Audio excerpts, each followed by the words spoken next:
మీలో చాలామంది ఈ పుస్తకం గురించి తెలిసి ఉంటుంది. ఉపయోగాత్మకత.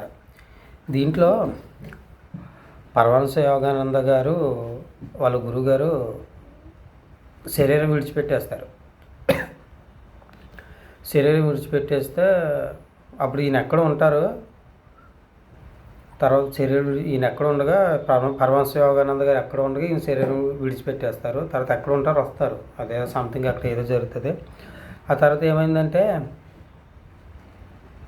వాళ్ళ గురుగారు మిస్ అయిననే చిన్న బాధతో అలాగే ఆయన పని ఆయన చేసుకుంటూ ఉంటారు పరమహంస యోగానంద గారు.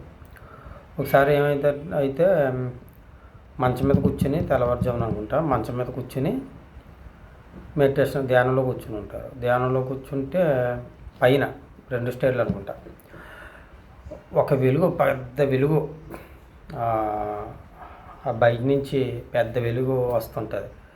వస్తే ఆ వెలుగులోంచి యుక్తేశ్వర్ గారు, పరమహంస యోగానంద గారు గురుగారు యుక్తేశ్వర్ గారు, ఆయన శరీరంతో ఇంతకుముందు శరీరం ఎలాగైతే ఉందో ఆ శరీరంతో వస్తాడు. ఆయన వచ్చి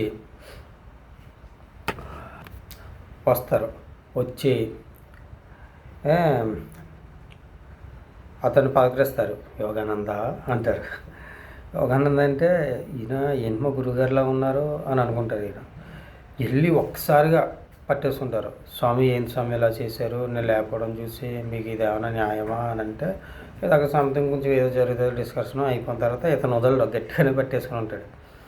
కొంచెం పట్టు విడవయ్యా అంటారు. అతను అప్పుడు కొంచెం పట్టు విడిస్తాడు, కానీ మొత్తం వదలడం, కొంచెం పట్టు విడిస్తాడు. అప్పుడు చెప్తాడు ఇతను, నేను శరీరంతో వచ్చాను, నేను పలానా లోకంలో ఉన్నాను అని. హిరణ్యలోకం, కారణలోకం, మహాకారణ్యలోకం ఏవి ఉంటాయి, సూక్ష్మలోకం, ఇన్ని రకాలుగా ఉంటాయంట. చనిపోయిన తర్వాత సూక్ష్మలోకానికి వెళ్తారు, హిరణ్యలోకానికి వెళ్తారు, కారణలోకాలకు వెళ్తారు అని దాంట్లో రాసింది. దాంట్లో చాలా బాగా చెప్తాడు. అక్కడ సూక్ష్మలోకంలో మనుషులు ముక్కుతోటి గాలి పీల్చడం, నోటితోటి తినడం ఇలా కాదు, కంటితోటి కూడా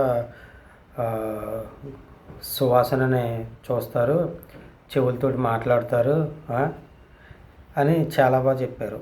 ఏదైనా ఒక చెట్టు దగ్గరికి వెళ్తే సపోజు ఒక అరటి చెట్టు దగ్గరికి వెళ్ళి నాకు దానిమ్మకాయ కావాలనుకుంటే దానిమ్మకాయ ఇస్తుంది, నాకు నారింజ కావాలంటే నారింజ ఇస్తుంది.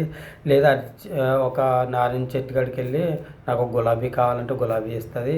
సూక్ష్మలోకాలు అలా ఉంటాయి. సూక్ష్మలోకాల్లో ఒకవేళ శరీరానికి దెబ్బ తగిలిన, భూలోకంలో తగిలినట్టే శరీరానికి దెబ్బలు కూడా తగిలితే, ఒకవేళ తగిలిన భూలోకంలాగా ఎక్కువ కాలం పట్టదు, అలా వెంటనే ఇలాగంటే గాయం పోతుంది. అక్కడ కూడా సూక్ష్మలోకం నుంచి మళ్ళీ హిరణ్యలోకాలకు వెళ్ళాలని కూడా కొంచెం చాలా ప్రయత్నిస్తూ ఉంటారు. కానీ కర్మాంతరం ఉంటుంది కదా, ఇవన్నీ వాటితోటి వెళ్తే అక్కడికి వెళ్తే, లేదా మళ్ళీ భూలోకాలకు రావాల్సి వస్తుంది అని చాలా బాగా చెప్తారు. ఒకసారి చదవండి, అది మీకు ఏదో చాలా బాగా ఉపయోగపడుతుంటుంది.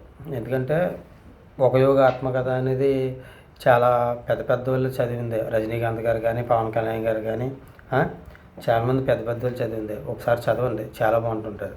ఓకేనా? ఆ పుస్తకం కానీ మెడిటేషన్ సంబంధించినవి చదవండి.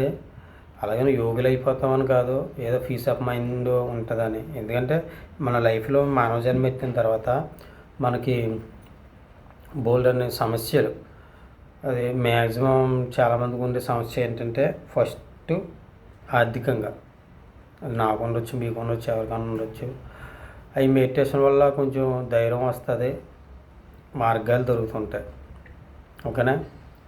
అలాంటి పుస్తకాలు చదవండి, అలాంటి వ్యక్తులను కలవండి. ఇప్పుడు ఉన్నారు కదా, అలాగని అన్నీ వదిలేసి వెళ్ళిపోవని కాదు. అన్నీ వదిలేసి వెళ్ళిపోవడం ఈ టైంలో ఎవరికి కుదరదు. ఎందుకంటే మన ఒక యోగాత్మకథలో పరమహంస గారి గురువు గారు యుక్తేశ్వర గారు, ఆయన గురువు గారు లాహిరి మహాశయులు.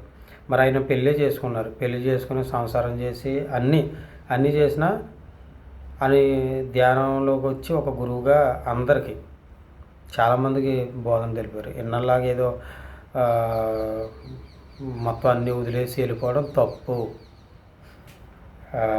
అని చెప్తున్నారు ఈ మధ్య. ఒకసారి చదవండి, చదివితే అన్నీ తెలుస్తుంటుంది. ధన్యవాదాలు.